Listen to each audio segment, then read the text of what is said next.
Monsieur le Président, Monsieur le Ministre, Monsieur le Président de la Commission des Finances, Monsieur le Président de la Commission des Affaires culturelles, Madame la rapporteure, la Commission des Affaires culturelles et de l'Éducation a adopté sans modification les crédits des missions Avances à l'audiovisuel public et Médias, livres et industries culturelles pour le projet de loi de finances 2019.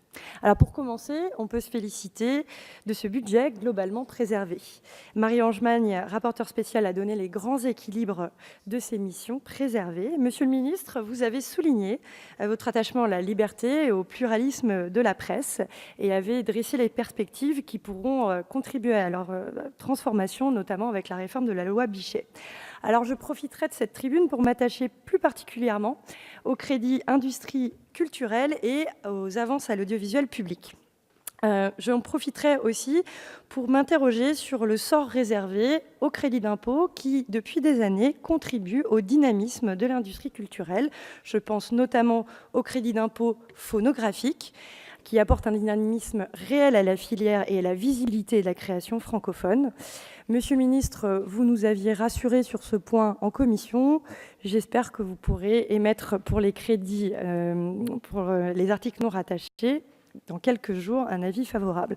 On pourrait aussi s'interroger sur les crédits d'impôt cinéma international, à l'heure où on a vraiment des opportunités encore plus de pouvoir poser et pousser les effets spéciaux. Il serait indispensable de pouvoir les porter.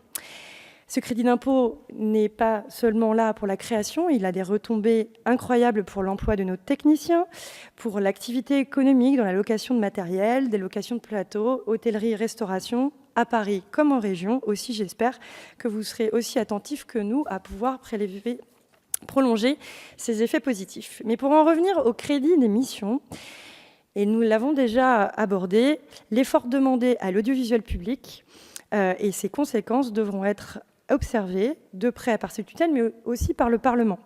En effet, d'ici 2022, ce sont des économies importantes qui sont demandées, mais qui sont non irréalistes, que l'audiovisuel public va devoir réaliser.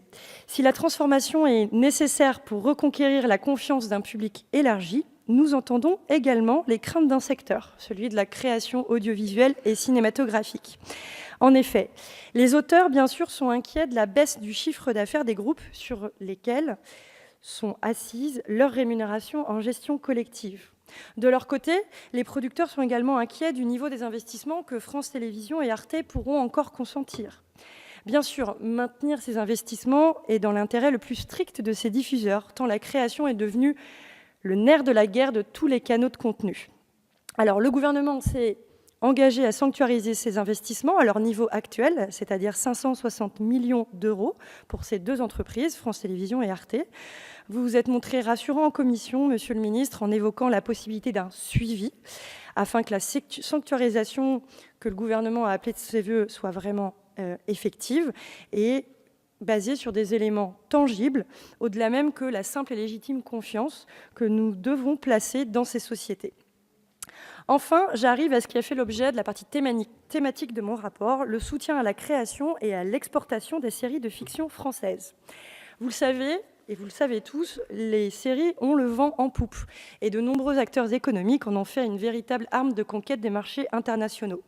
En France aussi, les séries, et en particulier les séries françaises, réunissent des audiences parmi les plus importantes. Mais pour autant, nous peinons encore, à quelques succès commerciaux près, à pouvoir exporter nos productions. J'ai acquis la conviction, de par mes travaux, que nous n'investissions pas assez dans l'écriture, la recherche et l'innovation qui nous permettraient d'industrialiser nos process pour répondre aux canons de ce format particulier.